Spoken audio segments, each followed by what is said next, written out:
पिता शब्द पहले बोला जाता है, उसके बाद परमात्मा बोला जाता है। जैसे शिव पहले, शंकर बाद में। बड़े छोटे का हिसाब है तो परम पिता परमात्मा। परमात्मा के बगैर परम पिता का कोई अस्तित्व नहीं इस संसार में, और परम पिता के बगैर परम पाठधारी परमात्मा का भी कोई अस्तित्व नहीं। दोनों चाहिए। सृष्टि रूपी रंगमंच पर सृष्टि रचने के लिए दो चाहिए या एक चाहिए? दो चाहिए। उनमें एक पिता का पार्ट है, एक माता का पार्ट। पिता है निराकारी सो साकारी, मनुष्य सृष्टि का बाप, जो साकार से निराकारी बन जाता है। ईश्वती का पुरुषार्थ करते करते जिसे याद करेंगे वैसे ही बनेंगे या नहीं बनेंगे? चोरों को याद करेंगे, डकैतों को याद करेंगे तो चोर डकैत बनेंगे। निराकार को याद करेंगे तो निराकारी बनेंगे। तो वो मनुष्य सृष्टि का बाप मनुष्यों की तरह है तो साकार, लेकिन निरंतर याद करते करते क्या बन जाता? साकार होते हुए भी निराकार बन जाता। परंतु उस साकार और निराकार के कॉम्बिनेशन में जो सदा निराकार है, कभी भी साकारी आत्मा नहीं बनता। उसे क्या चाहिए?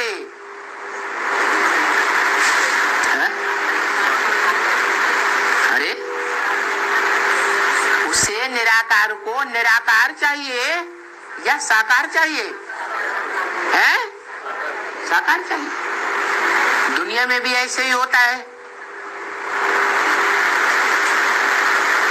कोई मेल है,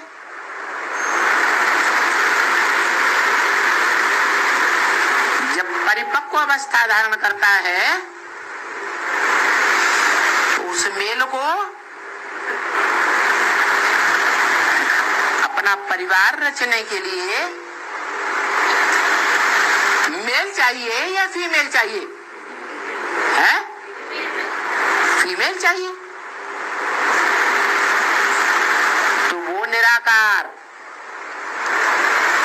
जो आत्मा के रूप में मेल ही है सदैव,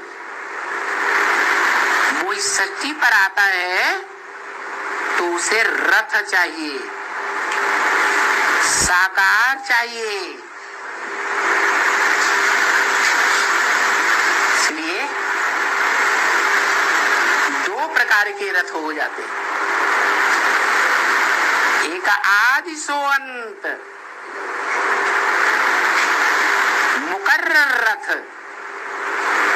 और बाकी है टेम्परेरी रथ, जिनका नाम देता है ब्रह्मा। ब्रह्मा 4 या 5 गए हुए हैं, चतुर्मुखी ब्रह्मा, पंचमुखी ब्रह्मा, परंतु जिस नंबर का ब्रह्मा उसी नंबर की ब्रह्मा की भुजाएं। अव्वल नंबर पाठधारी ब्रह्मा तो भुजा भी अव्वल नंबर। तो बताया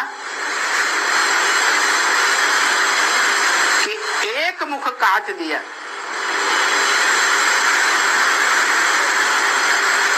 तो 4 ब्रह्मा रह गए देह सहित। उनका मुख नहीं काटा, और जिसका मुख काट दिया वो देह से, देहभान से अलग हो गया या जुड़ा रहा? अलग हो गया। तो वो है 4 भुजाओं को चलाने वाला निराकार आत्मा। इसलिए विष्णु के कॉम्बिनेशन में सहयोगी रूपी 4 भुजाएं दिखाई जाती हैं। ब्रह्मा के साथ सरस्वती, शंकर के साथ पार्वती। परंतु भुजाएं तो स्वयं नहीं चलती है।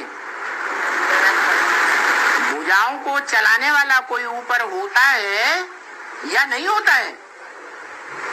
तो भुजाओं को चलाने वाला कोई ऊपर है, वो निराकारी स्टेज वाला। इसको दिखाते हैं कौन?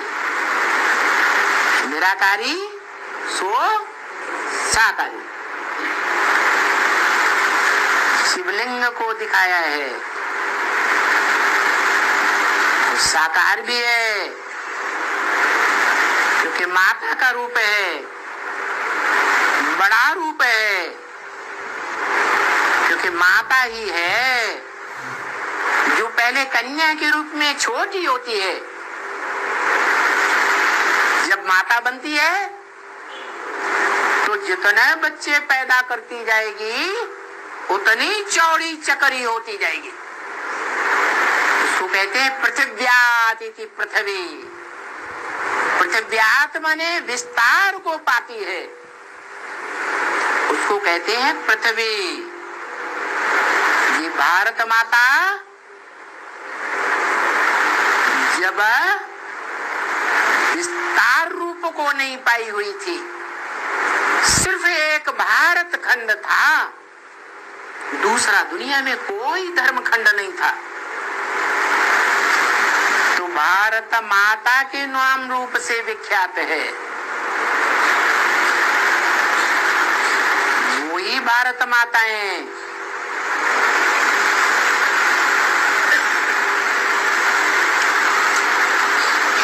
कौन सी? अरे ब्रह्मा के रूप में एक प्रकार की माता या ब्रह्मा नामधारी 4-5 प्रकार की माताएं हैं? अरे कितनी माताएं हुई? बाप आते हैं तो नाम क्या रखते? ब्रह्मा। कितने ब्रह्मा हुए?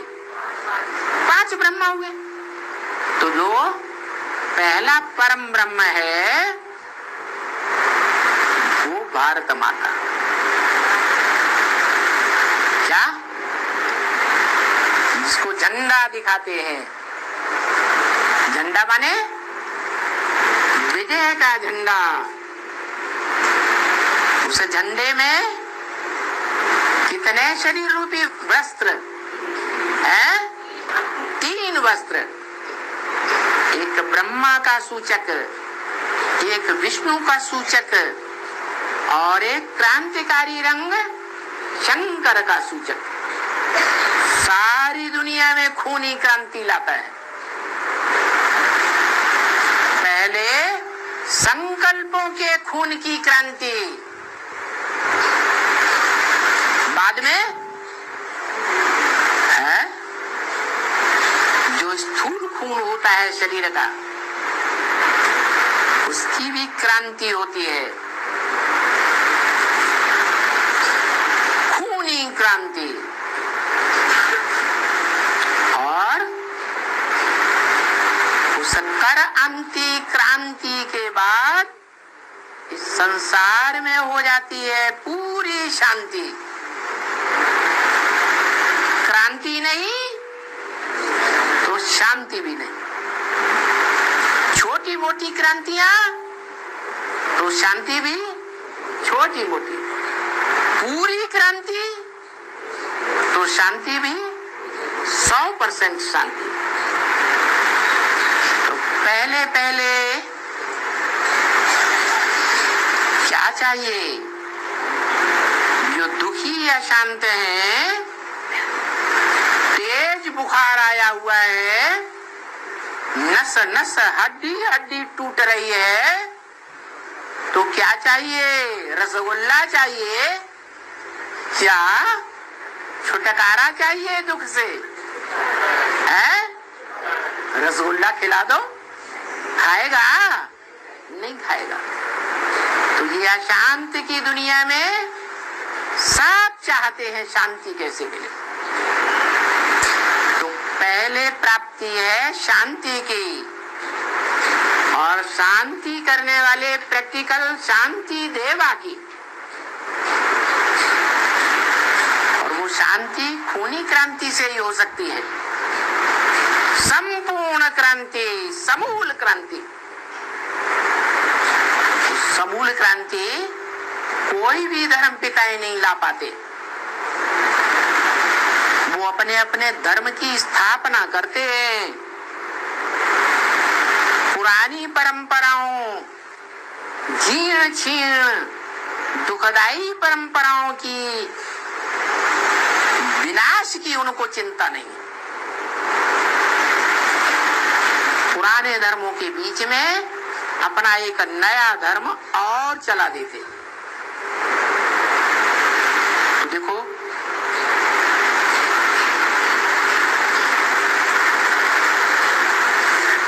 दुनिया में संख्या जब बढ़ती है तो हुजूम के प्रभाव में सारी दुनिया आती है या एक के प्रभाव में आती है?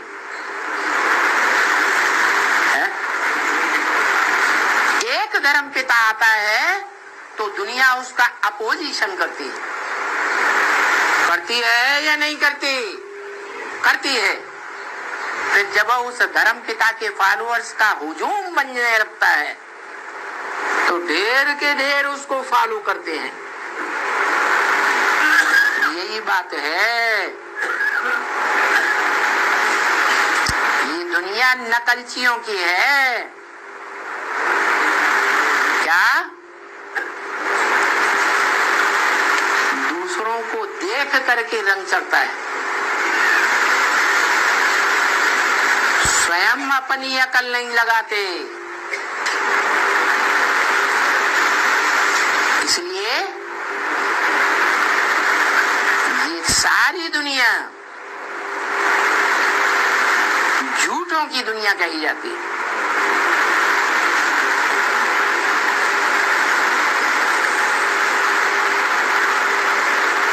युद्ध होता है, संकल्पों का युद्ध होता है, वाइब्रेशन का युद्ध होता है। तो आखिरी कौन जीतेगा? है? कौन जीतेगा? है? जिसका वाइब्रेशन आत्मा का बहुत बलवान होगा वो ही जीतेगा।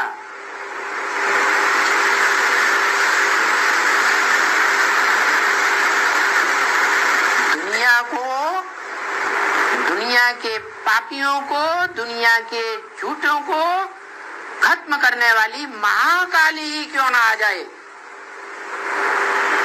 वो महाकाली भी उस एक सत्य का विनाश नहीं कर सकती।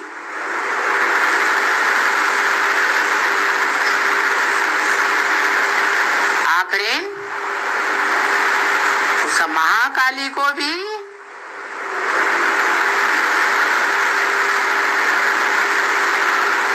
दिखाते हैं।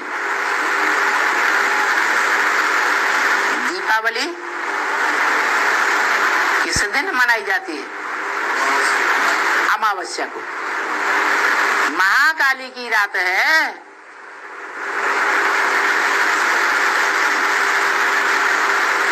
और फिर पूजन किसका होता है? हैं? नहीं, महालक्ष्मी का पूजन होता है। वो बड़े से बड़ी रात्रि है जिसका नाम है महाशिवरात्रि। बड़े से बड़े अज्ञान अंधकार की रात्रि, जिसमें सारी दुनिया विकारों के अज्ञान अंधकार में डूब जाती है, विकारों के दलदल में।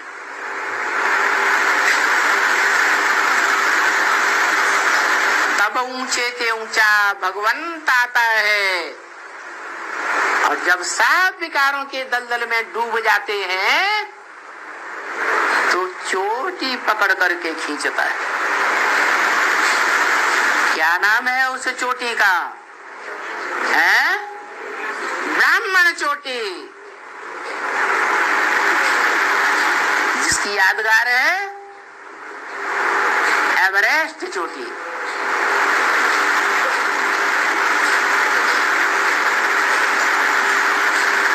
जो अष्टदेवों के चित्र में भी दिखाते हैं। कौन सा कोण दिखाया है? ईशान कोण।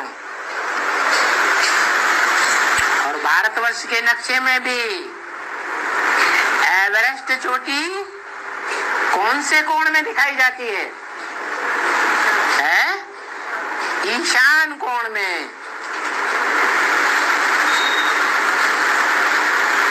वो ईशान कोण ईश्वर का कोण है।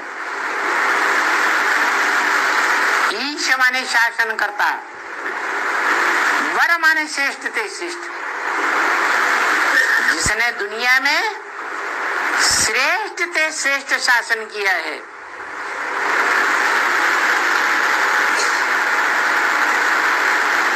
जिसको कहते हैं क्या कहने हैं? अरे भूल गए? कैसा शासन? हाँ, सारी सृष्टि का शासन तो, लेकिन वसुधैव कुटुंबकम, सारी वसुधा के प्राणी मात्र, मनुष्य मात्र क्या बन जाएंगे? एक परिवार बन जाएंगे, कुटुंब बन जाएंगे, जिनका एक मुखिया होगा, एक बाप होगा। जो ब्रह्म वाक्य मुरली में भी बोला, बाप है तो बाप जरूर मिलना चाहिए। बाप सिर्फ कहे और कभी मिले ही नहीं, वो बाप कैसे हो सकता? सारी दुनिया की जो भी मनुष्य आत्माएं हैं, सब से आकर मिलते हैं।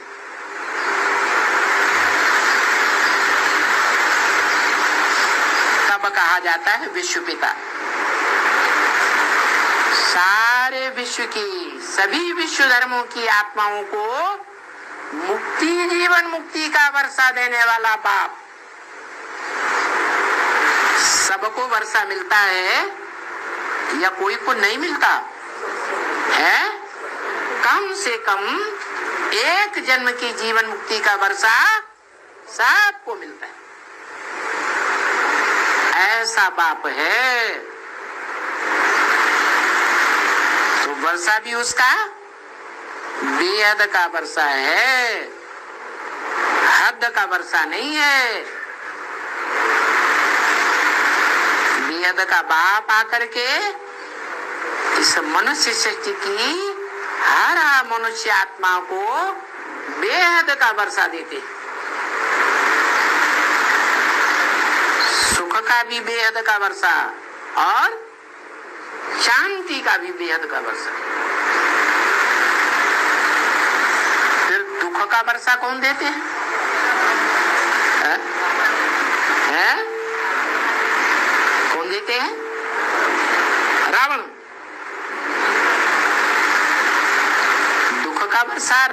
देते हैं।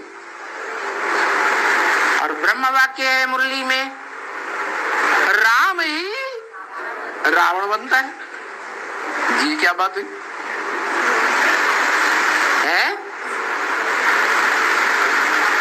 राम कैसे रावण बनता है? जो सुखदाई है वो दुखदाई कैसे बनता है? हैं? हैं?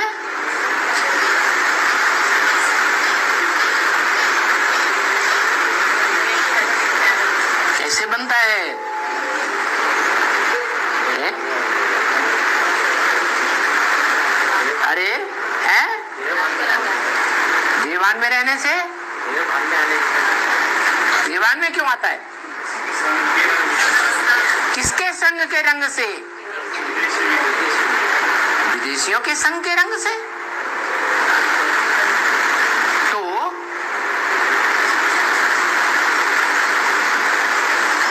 वास्तव में जिसने संग का रंग लगाया वो रावण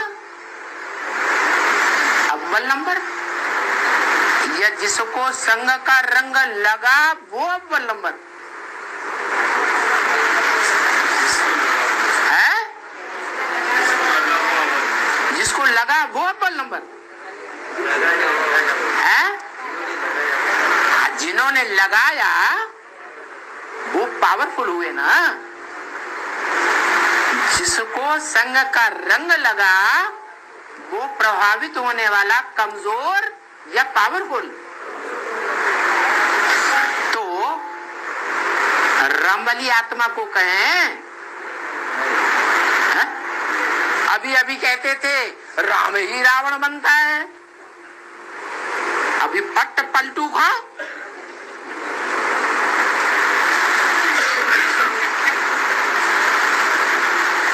नहीं, देखो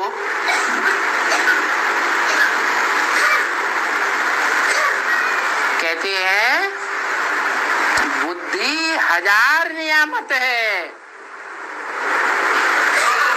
हर मनुष्य आत्मा को जन्म से ही अपने अपने प्रकार की बुद्धि मिली है ना। मिली कि नहीं मिली? और वो बुद्धि जो कुछ भी हमें मिला इस जन्म में, ज्ञान इंद्रियां मिली, कर्म इंद्रियां मिली, शरीर मिला, मन मिला,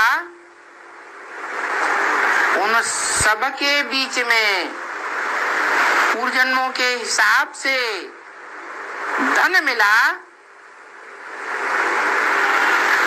सब प्राप्त हुई चीजों के बीच में 1000 नियामत क्या हुई?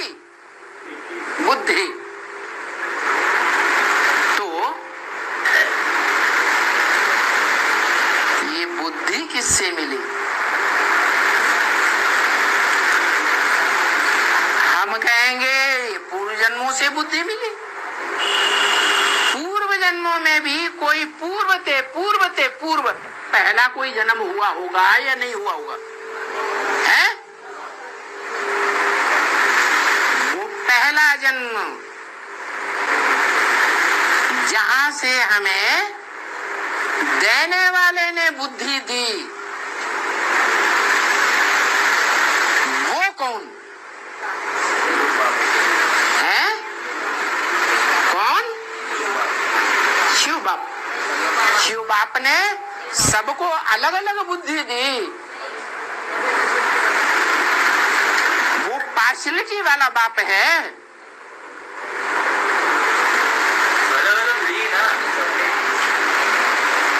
वो निराकार ने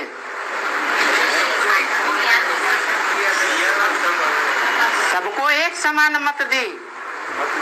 हाँ, लेकिन ली है।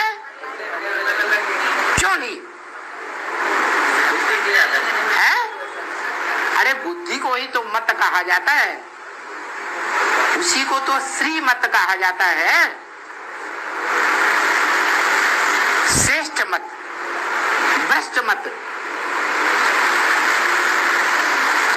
श्रेष्ठ कौन और वो भ्रष्ट कौन जिन्होंने हमको भ्रष्ट बुद्धि दे दी?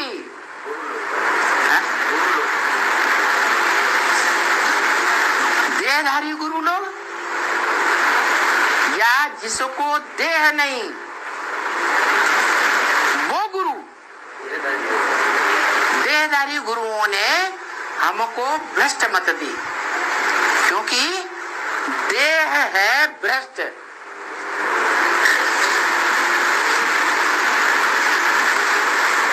विनाशी, और देहधारी भी गुरु भी विनाशी, और उनकी मत भी विनाशी। लेकिन उन देहधारियों के बीच में कोई ऐसा देहधारी है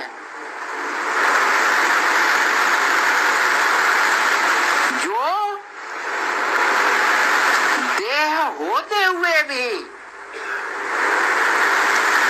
विदेही बन जाता है या नहीं? कौन है? मनुष्य सृष्टि का बाप। वो मनुष्य सृष्टि का बाप पुरुषार्थ करके देहभानी होते हुए भी, देहंकारी होते हुए भी निराकार की याद का ऐसा पुरुषार्थ करता है कि निराकार बन जाता है। इसलिए रामायण में ये गायन हुआ, जे ही जानौ ते ही देव जनाई। तुम जिसको जानते हो, जिसको तुम जानते हो उसको तुम जानकारी दे देते हो। कौन सी जानकारी? अपनी जानकारी भी दे देते हो उसको, और अपने बाप की भी जानकारी दे देते हो। तुम जिसको जानते हो तीनों कालों में, बताओ वो कौन है जिसको वो तीनों कालों में जानता है? इब्राहिम बुद्ध कैसे? वो तो तीनों कालों में होते ही नहीं। तो इस सृष्टि पर कौन है जिसको वो तीनों काल को जानता है? कौन? मनुष्य सृष्टि का बाप।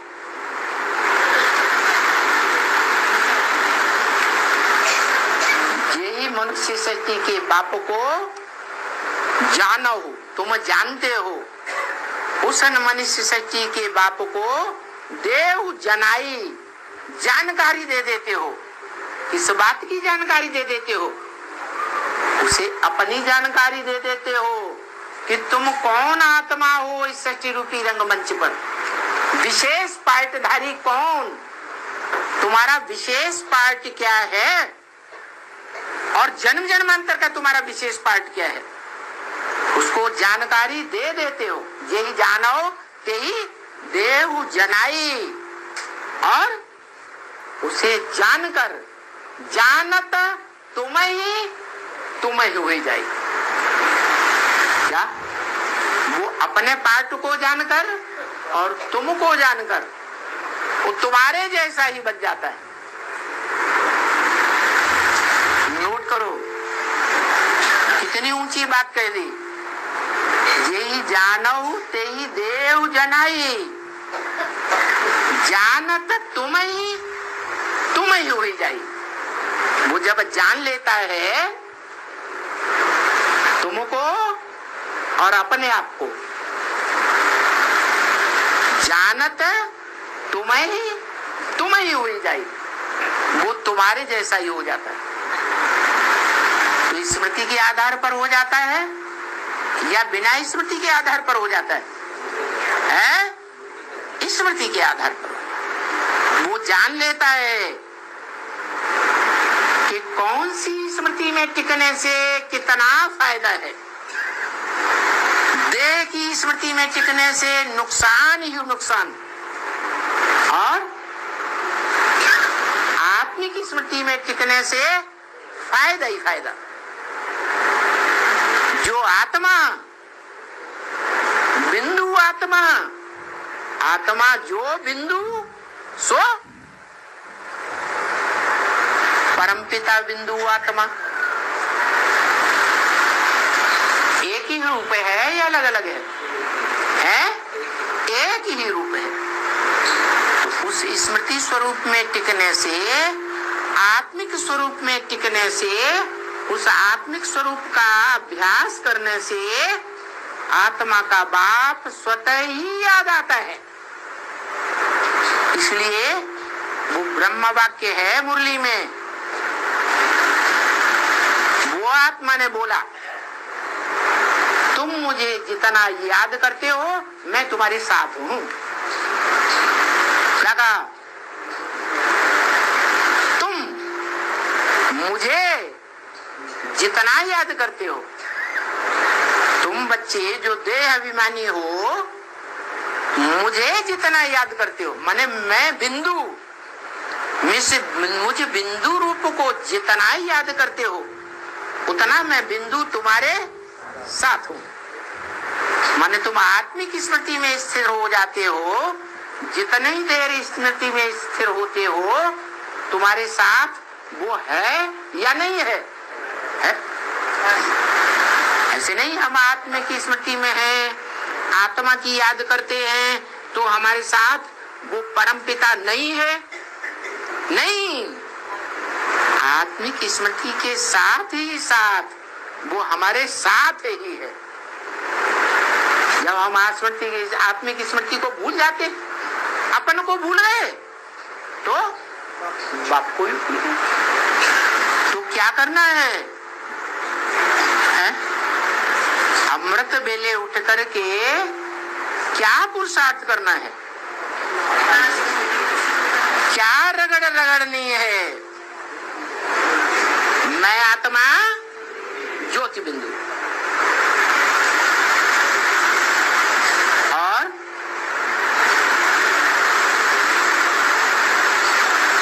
ध्यान देना है कितनी देर अपनी आत्मिक स्मृति में टिकते हैं। जितनी देर टिकने का अभ्यास हो जाता है, उतनी देर तक वो ज्योति बिंदु हमारे साथ है या नहीं है? है। तो बताता है निरंतर याद करना है। कितनी देर तक? 8 घंटे तक याद करना है, कम से कम 8 घंटे निरंतर याद की स्टेज पर पहुंचेंगे तो बाप समान निराकारी स्टेज को धारण करने से, जैसे बाप सूर्य है, हम बच्चे भी सूर्यवंशी बच्चे पक्के बन जाएंगे।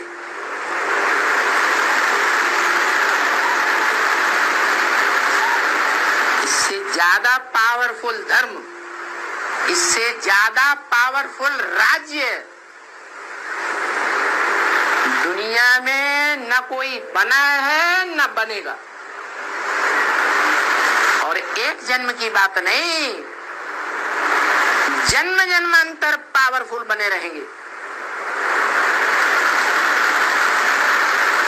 ये रूहानी मिलिट्री है, रूह की स्टेज में टिकने वाली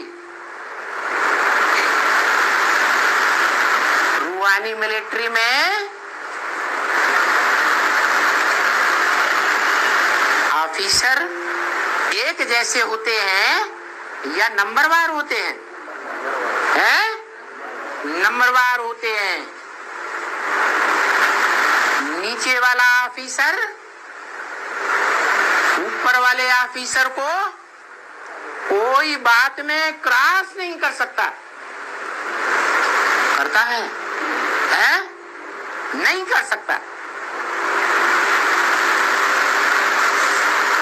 और ऑफिसर के ऊपर ऑफिसर, ऑफिसर के ऊपर ऑफिसर, ऑफिसर के ऊपर ऑफिसर, बड़े से बड़े ऑफिसर का नाम, उपाधि क्या कहते हैं उसे? मार्शल। रूहानी मिलिट्री का मार्शल कौन? शंकर है रूहानी मिलिट्री का मार्शल। जब युद्ध होता है तो जिस देश में युद्ध छिड़ जाता है दूसरे देशों के साथ, तो सत्ता राज्य की किसके हाथ में आ जाती है? मार्शल के हाथ में आ जाती है। उस समय अगर कोई योद्धा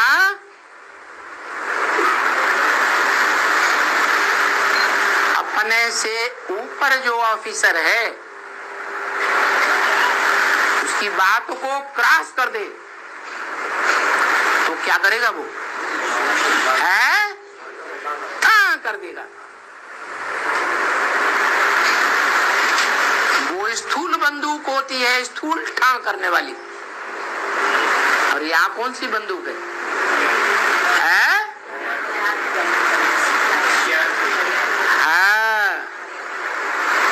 यहाँ ऐसी ठां करने वाली बंदूक है जिसमें से ठां हुए तो अनिश्चय बुद्धि विनश्यति हो जाती है।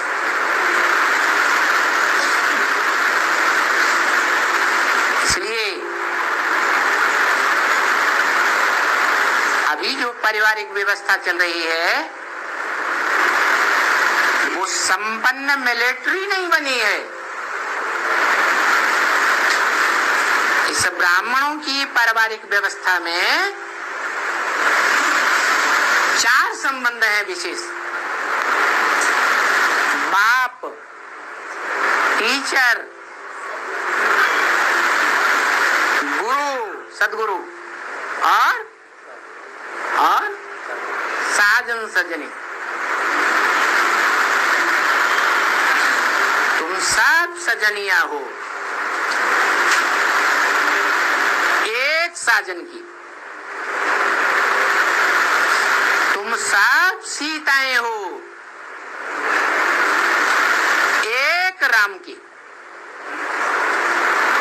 तुम सब सीताएं हो तो कहां से जन्म लेती हो? देवान की धरणी में से जन्म लेती हो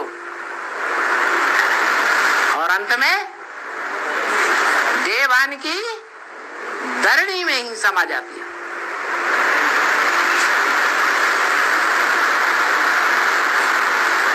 फिर बोला राम है एक, बाकी तुम सब सजनिया हो। साजन है एक, बाकी तुम सब सजनिया हो। तुम सब द्रौपदियां हो, तुम सब पार्वतियां हो।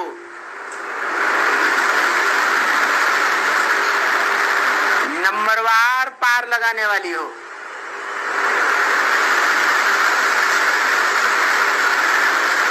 किसको पार लगाने वाली है?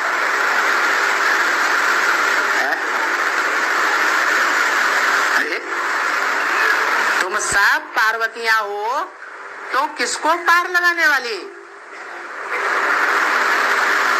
अरे सारे जगत की आत्माओं को पार लगाने के लिए, सारे वृक्ष को उन्नति के शिखर पर पहुंचाने के लिए पत्तों पत्तों को पानी देंगे, टहनियों को देंगे, वृक्षों को देंगे, वो पत्तों को देंगे, फलों को, फूलों को पानी देंगे, या किसको पानी देंगे? बीज को पानी देने से सारे जगत का उद्धार हो जाएगा।